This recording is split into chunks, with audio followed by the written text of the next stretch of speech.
Entonces vamos a iniciar con nuestro tema de columna vertebral. Primero, sepamos que hasta hoy hemos visto la osteogénesis como tal, todo ese inicio embriológico del sistema esquelético, cómo es que todo el procedimiento desde el proceso de gastrulación hasta el momento del parto, gracias a los diferentes procesos que participan para la formación como tal inicial de un futuro hueso, es lo que nos permitirá entonces tener el esqueleto como tal. Hemos visto posteriormente a ello las extremidades, en este caso superiores. Nos hemos enfocado desde la cintura escapular, el esqueleto del brazo, el antebrazo, la mano. Y recuerdo que nuestra última tarea como tal antes de entrar a la columna vertebral fue la distinción específica de las falanges y de los metacarpianos.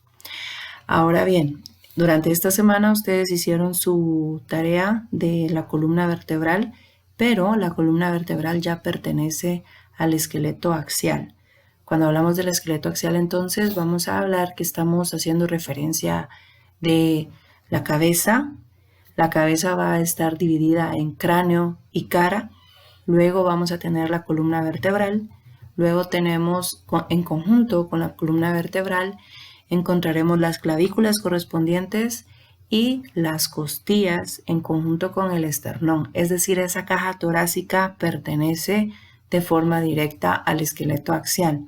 Entonces ya entrar de lleno con la columna vertebral vendrá a ser el análisis de cómo cada componente óseo nos permite desplazarnos, nos permite su función como tal de proteger la médula espinal, porque es su protección, es su acción principal va a ser darle protección a la médula espinal, que la médula espinal ya es considerada que pertenece al sistema nervioso central. Bien, haciendo entonces énfasis en la comprensión de la columna vertebral, vamos a decir que la columna vertebral está conformada por de 33 a 34 huesos llamados vértebras, y que estos huesos, las vértebras como tal, son huesos cortos y tienen la gran función de proteger, de ser un estuche óseo para la médula espinal. Los huesos cortos, recordemos, no pasa por un proceso, no necesita un proceso de hematopoiesis, tampoco produce esos moldes cartilaginosos a nivel embriológico, sino que de forma directa empieza la producción del tejido óseo para formar el futuro, en este caso, vértebra. Se dice que los huesos están superpuestos, es decir, que encontramos uno por debajo del otro y viceversa. Recordamos, cuando hablamos de las extremidades, hablamos entonces que tenemos una clavícula derecha, una clavícula izquierda, un húmero derecho, un húmero izquierdo. En el caso de la columna vertebral no es así. La columna vertebral tendremos únicamente una vértebra número 1, una vértebra número 2, una vértebra número 3 y así sucesivamente. Entonces, decimos que las vértebras van a estar subdivididas por regiones. Estas regiones serán la región cervical, la región dorsal, la región lumbar y la región sacrocoxígea. Está descrita, recordemos, la posición anatómica, y esta posición anatómica nos permitirá, a pesar que es una región cervical, una región dorsal y así sucesivamente, esta estará subdividida de la región media hacia lateral derecho y de la región media hacia lateral izquierdo. Es decir, en la región cervical encontramos 7 vértebras cervicales. Estas 7 vértebras cervicales van a estar subdivididas a nivel medio, gracias a la posición anatómica, en una vértebra cervical número 1, la mitad derecha y la mitad izquierda. No que tenemos cervical 1 derecha y cervical 1 izquierda, no. Es una sola vértebra cervical número 1, pero está subdividida en lateral o mitad derecha y mitad izquierda. A nivel cervical encontramos 7 vértebras cervicales, a nivel dorsal o torácico 12 vértebras dorsales o torácicas, luego tenemos 5 vértebras lumbares, luego tenemos 5 vértebras sacras. Las vértebras sacras están caracterizadas porque están fusionadas entre sí, pero no quiere decir que no tengamos vértebras. Van a tener las características propias de las vértebras, pero con el detalle que están fusionados para posterior, que eso lo vamos a ver después, pero para que a nivel posterior tiene una gran función biomecánica porque viene a ser el recibir las fuerzas y distribuirlas en conjunto con la musculatura que se origina en esa región. Y luego por debajo tenemos las vértebras coxígeas. Hay literatura que dice que tenemos únicamente 3 vértebras coxígeas. Nuestro libro de referencia hace mención de 4 a 5 vértebras coxígeas. Estas vértebras son las llamadas colita, porque la colita, coloquialmente, sin embargo, se hace referencia a que es nuestro remanente de una cola. Es decir, que si nos basamos en la teoría, como tal, la teoría de Darwin establece esa evolución, la evolución del Homo sapiens hacia el sapiens sapiens, pero que venimos inicialmente del mono. Entonces el coxis viene siendo ese remanente óseo que si fuéramos animales, pues de ahí surgiría como tal la cola. Hablando de la columna vertebral a nivel general. Entonces, en una vista lateral vamos a encontrar las curvaturas características. Aquí se mencionan primero a nivel antero-posterior, es decir que esta no es una vista lateral, es una vista antero-posterior. Sin embargo, vamos a hacer referencia primero hacia las curvaturas laterales, que las curvaturas laterales como tal nos sirven a nivel fisioterapéutico bastante, ya que vamos a distinguir consecuencias biomecánicas gracias a estas curvaturas que anatómicamente es normal que las tengamos. Entonces, a nivel cervical y a nivel lumbar vamos a encontrar las llamadas lordosis, mientras que a nivel dorsal y a nivel sacrocoxígeo vamos a encontrar las llamadas cifosis.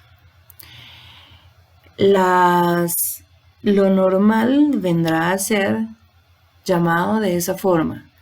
Sin embargo, asociado a una afección muscular o a una malformación como tal, podemos encontrar estas curvaturas aumentadas o disminuidas. Es entonces si hemos escuchado la hiperlordosis, si hemos escuchado la hipercifosis.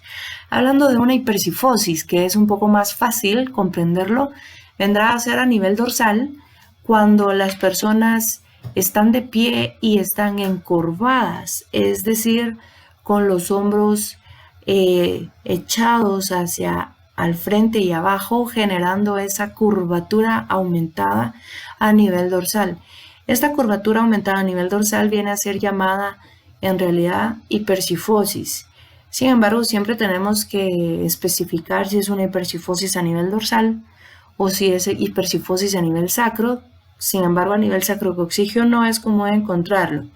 A nivel de espalda baja va a ser común encontrar una hiperlordosis o de lo contrario puede ser disminuido, que eso es común a nivel cervical asociado a algún espasmo muscular, asociado a algún grado de tortícolis, asociado a un estado nervioso aumentado generando la pérdida de esta curvatura, llamado entonces hipolordosis cervical, que definitivamente con fisioterapia se va a restaurar la lordosis cervical normal.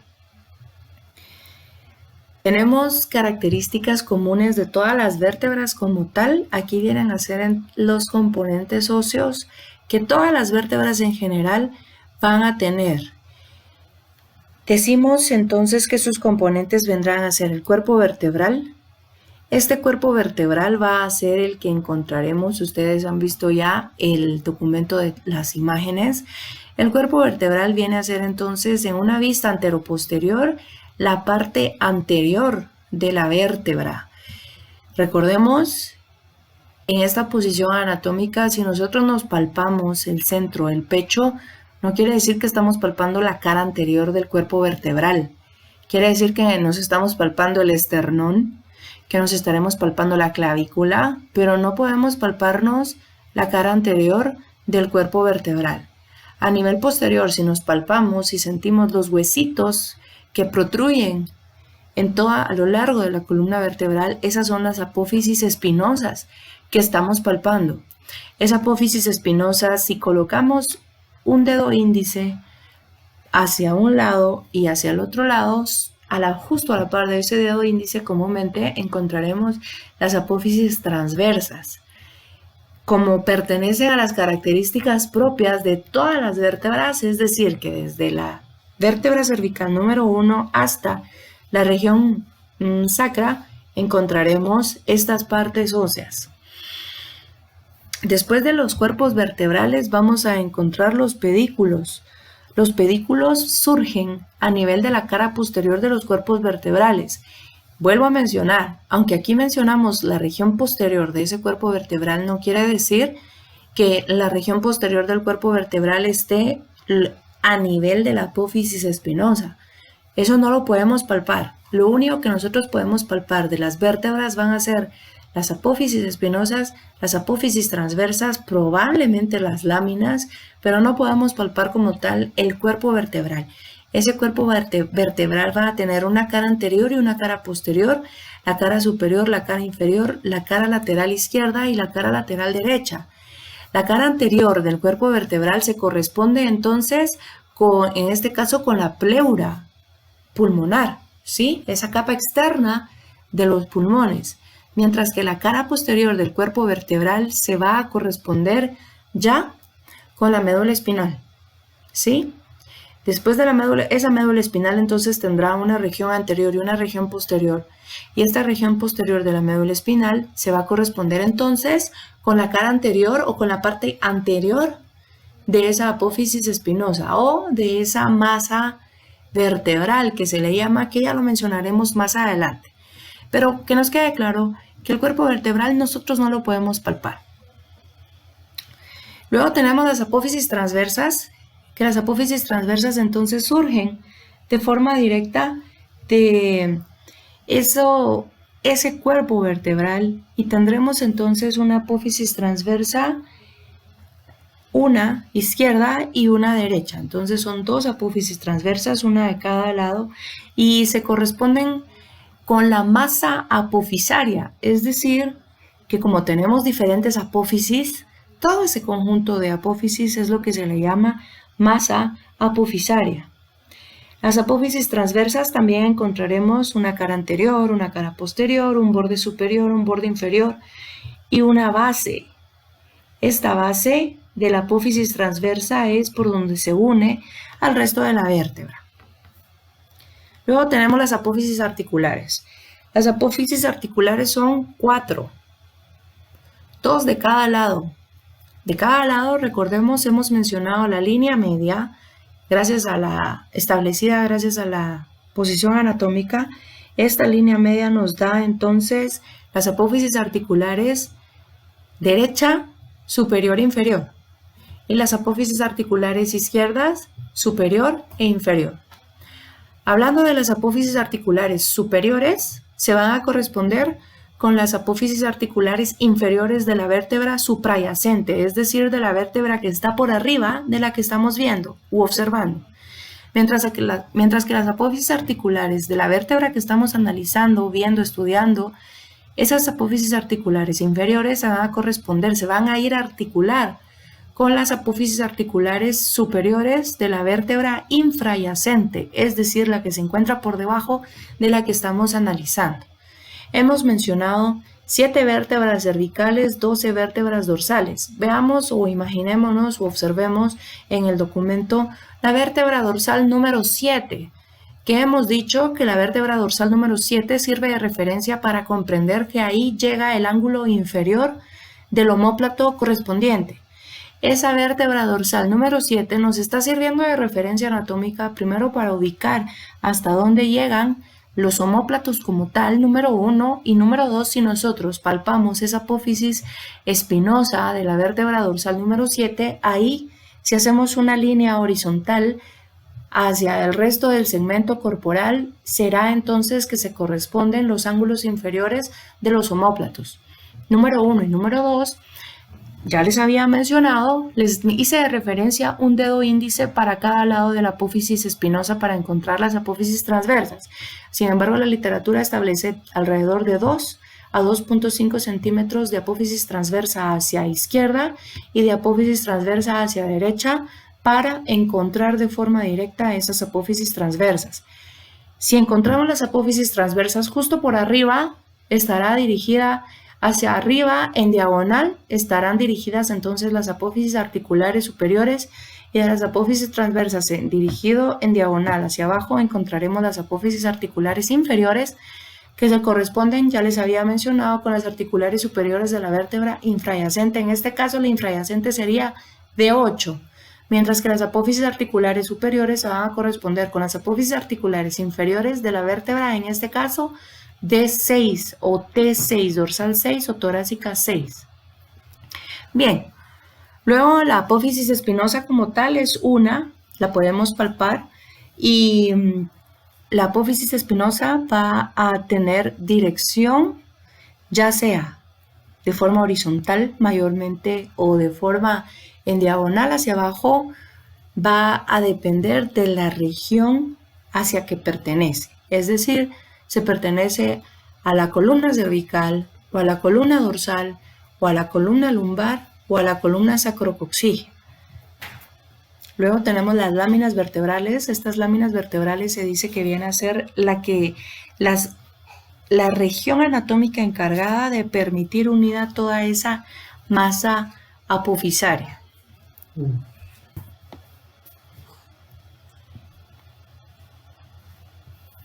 Toda esta estructura ósea de una vértebra, ya la unión, la superposición de cada vértebra permitirá entonces la formación del conducto vertebral. El conducto vertebral es en donde se aloja la médula espinal. Es por eso, si en algún momento en clase hemos mencionado, creo que no lo hemos mencionado, pero un politraumatizado, un accidentado, una caída, dependiendo la forma, ese mecanismo de lesión,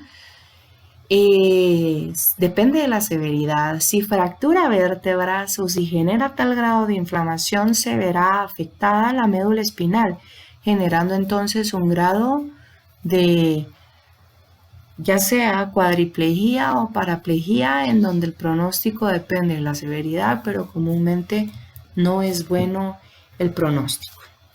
Estas son las estructuras que ya mencionamos que pertenecen a las vértebras como tal.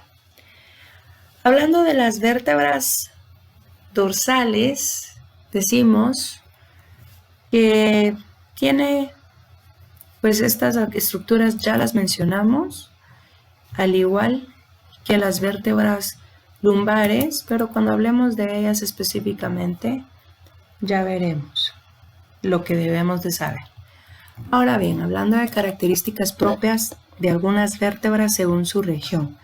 Primero, de la región cervical, las que tienen características propias serán la primera, la segunda, la sexta, la séptima. De la región dorsal será la primera, la décima, la undécima y la duodécima. Y de la región lumbar será la quinta. Sepamos que aquí, como comprendimos que los dedos tienen número para hacer referencia, lo mismo ocurre con la región cervical, con la columna vertebral, perdón. Entonces, en la región cervical es correcto decir C1, C2, C3, C4, C5, C6, C7. De la región dorsal es correcto decir D1 o T de tomate, ¿verdad? Por torácicas 1, D2, D3, D4 hasta D12. Luego de la región lumbar es correcto llamarles L1, L2, L3, L4, L5. Y luego de la región sacra, comúnmente se le llama solo sacro. Sin embargo, sí podemos encontrar en alguna referencia como S1, S2, S3 y así sucesivamente. De repente me han preguntado si el coxis es correcto decirle C1, C2. No, no es correcto. Si hablamos del coxis, es mejor decir coxis, es mejor decir coxigia 1, coxigia 2, coxigia 3. Hablando entonces de... antes de entrar en detalle, aquí hablamos de una osificación en general. A nivel embriológico, los primeros, ¿se recuerdan cuando vimos el proceso de gastrulación? Ese proceso de gastrulación dijimos que se origina a partir de la tercera semana de gestación. Para la tercera semana de gestación, hemos comprendido que para permitir esa formación de las capas embrionarias, ese mesodermo, se recuerdan que una de las partes del mesodermo es la cresta neural. Y esa cresta neural viene a ser entonces la que permite esa formación del futuro. Yo les había mencionado en su momento médula espinal. Sin embargo, esa cresta neural permitirá el origen de la columna vertebral. Entonces, cuando llegamos hacia el 45 día de gestación, hacia el 60 día de gestación, diremos que en esos días ya surgen esos centros de osificación que aparece a nivel de la futura vértebra dorsal número 12. Estos centros de osificación que surgen de forma inicial a nivel de la vértebra dorsal 12, pero ese centro permitirá que se origine un centro para cada vértebra correspondiente y se da del 45 al 60 días. Y dice que se sueldan, se osifican desde que inicia el tercer mes de gestación. Es entonces que se recuerdan que si dijimos que si uno de estos procesos a nivel de osteogénesis fallaba o algo pasaba, podía darnos entonces una malformación del tubo neural. Y peor aún si la mamá ni siquiera sabe que estaba embarazada. Siempre hablando del proceso de osificación, ya les había mencionado que surge el primero y que se va así de forma sucesiva hacia las vértebras correspondientes. Y luego, hablando de los más importantes, decimos que este centro de osificación principal surge a nivel de la apófisis, del cuerpo vertebral, y luego tendremos uno accesorio para ese cuerpo vertebral, pero ese cuerpo vertebral permitirá entonces que surjan otros dos para que pueda formarse los pedículos, la parte posterior del cuerpo vertebral, también para que surja la apófisis espinosa y luego otros dos para las apófisis transversas. Luego tenemos puntos accesorios para los vértices de las apófisis transversas y luego mencionamos que también tenemos para las apófisis articulares y para todo ese cuerpo vertebral como tal. O sea que prácticamente un centro será para cada segmento óseo de cada vértebra. Hablando entonces ya de las vértebras específicamente. La vértebra cervical número 1 es llamada atlas. Es llamado atlas porque viene a ser el sostén del cráneo. Por eso es que se le llama atlas. El atlas es único, es decir, no tiene formación como las demás vértebras cervicales ni como las demás regiones. Entonces el atlas decimos que está conformado por dos masas laterales y estas dos masas laterales van a estar unidas entre sí por un arco anterior y por un arco posterior. En el medio de este arco estará formado el agujero raquídeo para permitir entonces el paso de esa médula espinal que viene desde el bulbo raquídeo, porque el bulbo raquídeo se asienta a nivel occipital y este occipital va a estar articulado de forma directa con esas masas laterales del atlas para permitir entonces ese giro de la cabeza. Si nosotros hacemos un giro lateral, es decir, estamos viendo, nuestra vista está hacia el frente y ahora giramos hacia el lado izquierdo o giramos hacia el lado derecho, ese giro fue gracias a que el occipital está articulado con las masas laterales de ese atlas.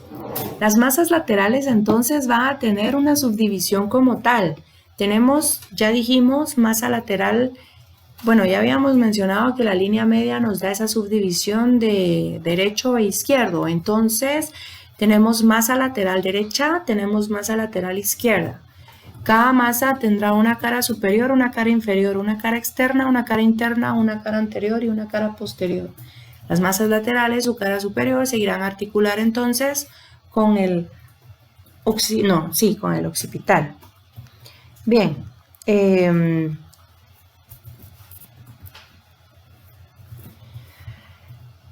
Hablando de los arcos. Los arcos, entonces, hablando de las masas laterales, decimos que a nivel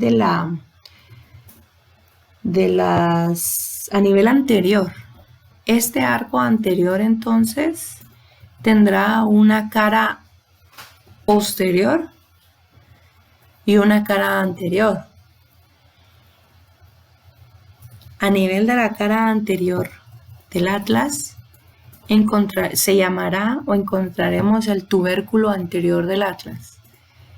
Mientras que la cara posterior del arco anterior se articula con la apófisis odontoides del axis para formar entonces la articulación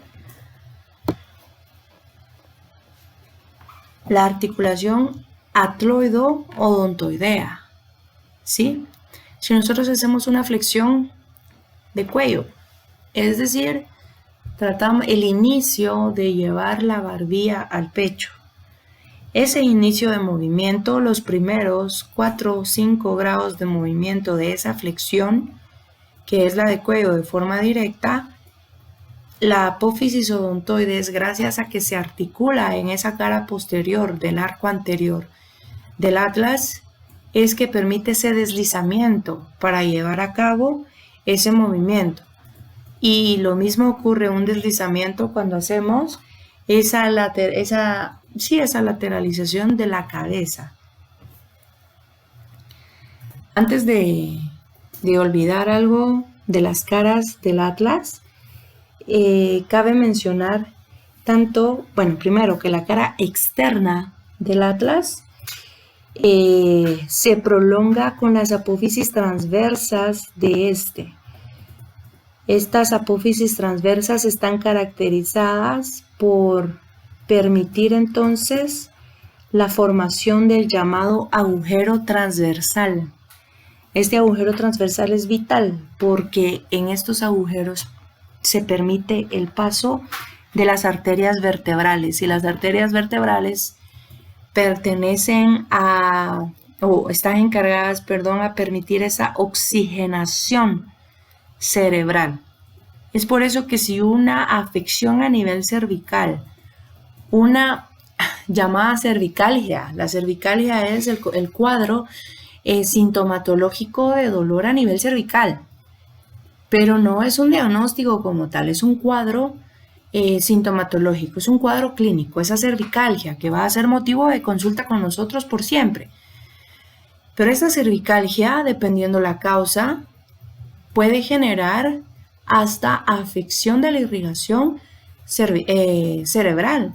Es decir, fíjese, señorita, que yo tengo dolor de cabeza, fíjese que yo en algún momento siento esa pesadez, pero estamos ante un proceso, por ejemplo, una tortícolis que la ocasiona de forma directa el espasmo a nivel del músculo esternocleidomastoideo. Entonces, esta contracción sostenida genera esa fatiga muscular, genera entonces esa inflamación de forma indirecta hacia la raíz nerviosa, y si no se resuelve, seguirá progresando al punto que genere afección de la musculatura de la región posterior del cuello o de la región de la nuca, generando entonces ya cierta afección a la movilidad. Ya no va a ser solamente ese dolor, sino que pertenece al cuadro sintomatológico como tal, que puede llegar al punto de generar una afección a la circulación cerebral. Pero estamos comprendiendo que es porque a nivel de estos agujeros transversales pasa arteria cerebral. Bien, arteria vertebral, perdón.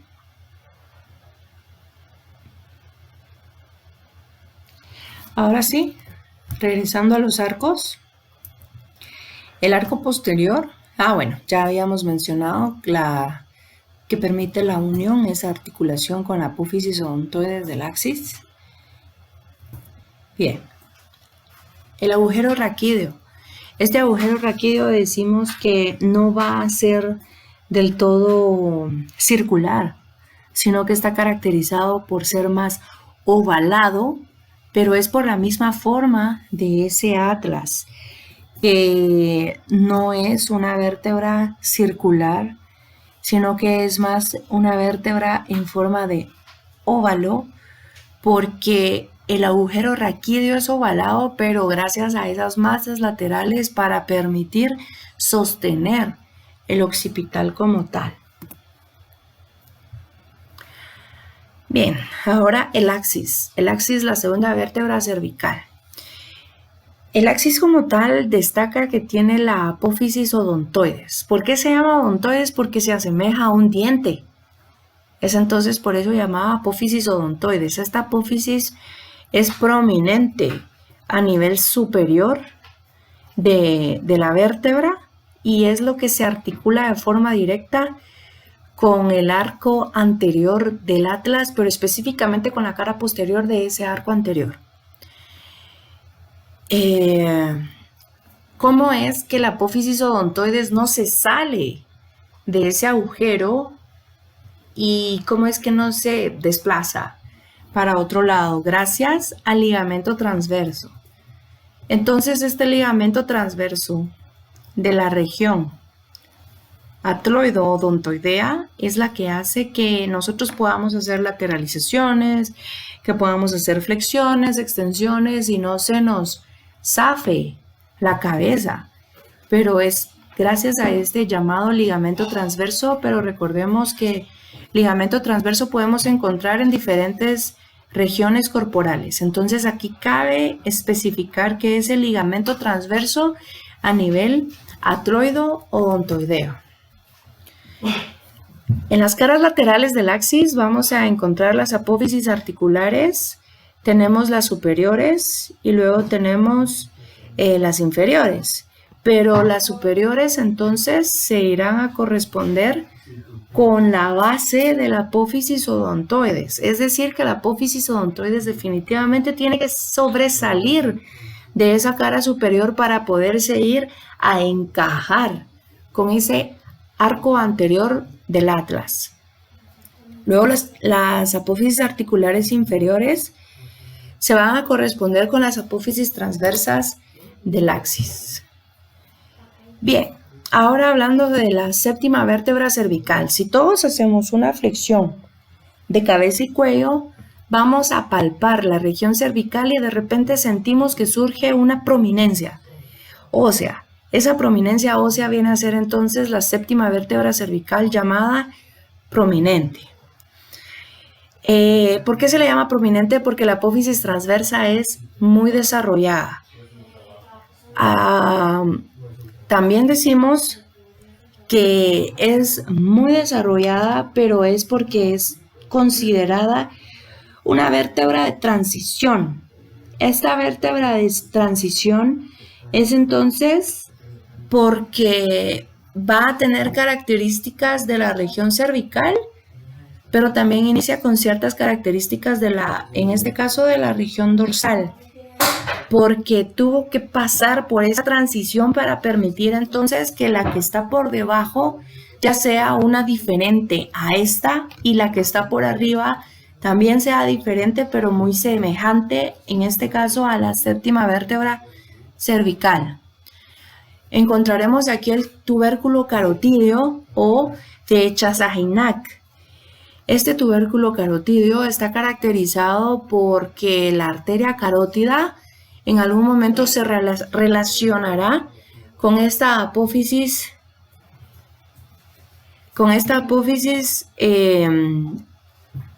transversa, no la apófisis espinosa, perdón, sino con la apófisis transversa.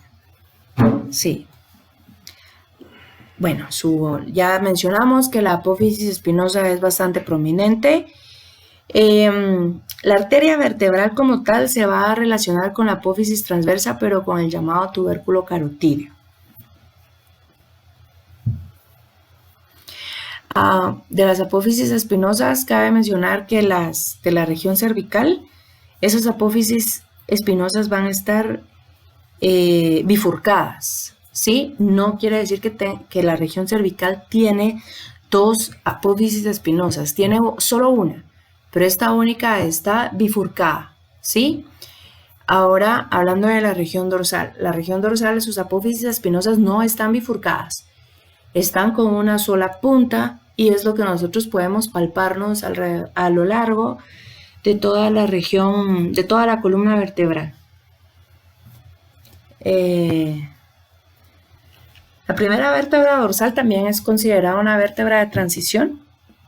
Decimos que tenemos las apófisis articulares, esos pedículos, pero los pedículos van a tener características todavía de las vértebras cervicales. Probablemente son un poco más diminutos, pero las caras laterales de estas apófisis articulares tendrán ya las facetas para que las costillas se vengan a articular a esta región, porque las vértebras dorsales están caracterizadas por permitir la formación de la caja torácica. Pero la caja torácica, entonces, así como nosotros, si todos nos palpamos la boca del estómago, la llamada boca del estómago, esa es la fase final de las costillas para que lleguen al esternón. Pero estas costillas surgen desde la región dorsal, específicamente de las caras laterales de las apófisis articulares en las llamadas facetas costales. Hablando de la vértebra dorsal número 10, aquí tendremos solo una faceta articular para las costillas, ¿verdad? En la parte superior. Para que se articule entonces la costilla número 10.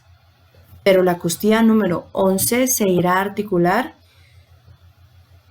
con la vértebra dorsal número 11. Es decir, que la vértebra dorsal número 10 tendrá una sola faceta articular. Hablando de la vértebra dorsal 11 y 12, 11 siempre, aquí tendremos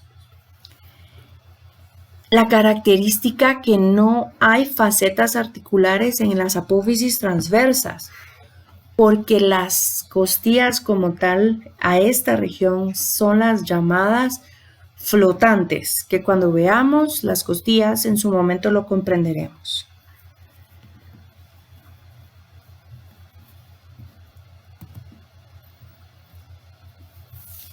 Antes de mencionar el sacro y el coxis, sepamos que las vértebras lumbares, su gran característica conforme vamos hablando a nivel cefalocaudal.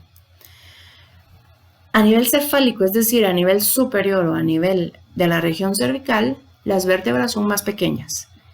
Y de superior hacia inferior, conforme vamos bajando, las vértebras se van ampliando su tamaño, por lo que a nivel lumbar las vértebras serán mucho más grandes que a nivel cervical y que a nivel dorsal. Pero a nivel dorsal, hablando de la D1, D2 versus D8, D9, ahí ya vamos a encontrar un tamaño diferente de vértebra, ya que a nivel lumbar será el punto biomecánico a donde llegan todas las fuerzas, que lo habíamos mencionado en un inicio a nivel lumbosacro.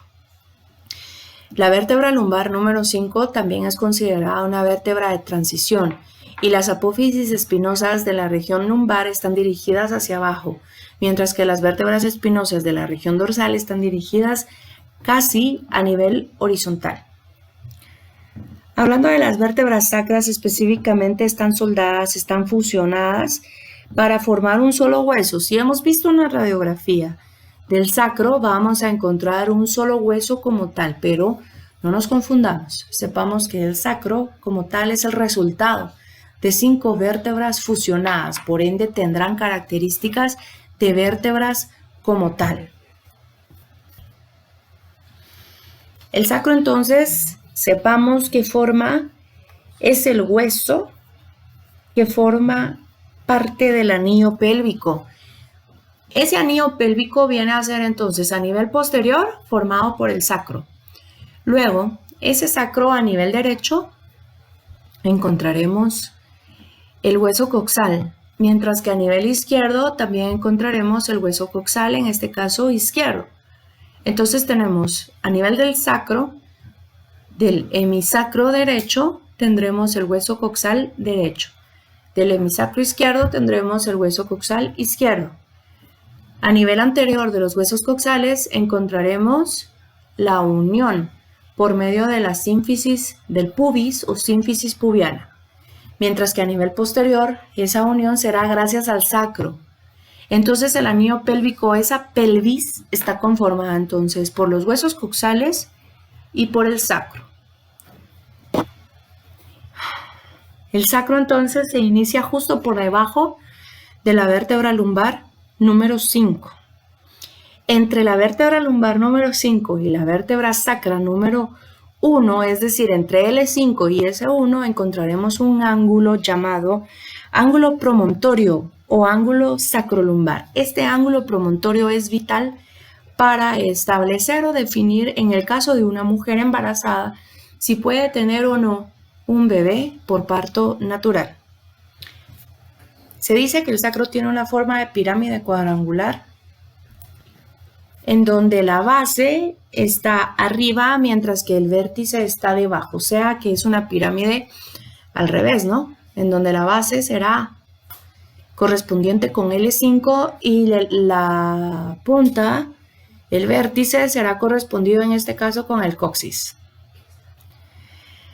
El sacro tiene una cara anterior, una cara posterior. Encontraremos las astas del sacro, las canaladuras sacras, los tubérculos sacro posterointerno, los agujeros sacros posteriores y los tubérculos sacros posteroexternos, que estos son llamados tubérculos conjugados. Si nos damos cuenta de cada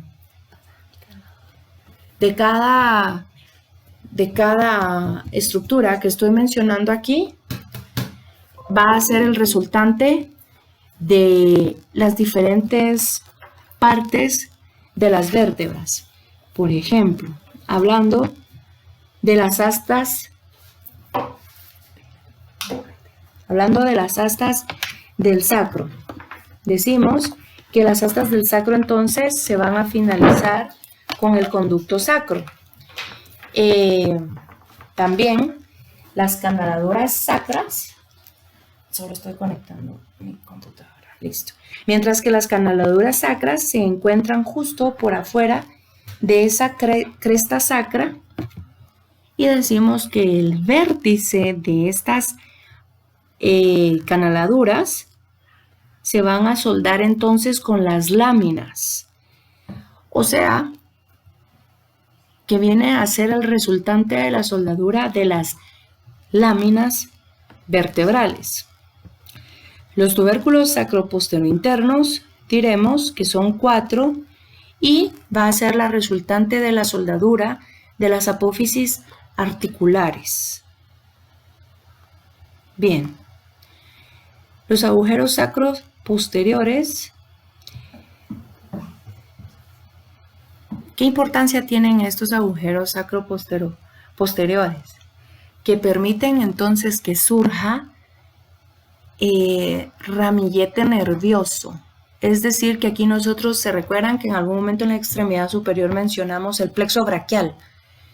Aquí a nivel cervical mencionamos el plexo cervical, mientras que a nivel lumbosacro mencionaremos el plexo lumbosacro.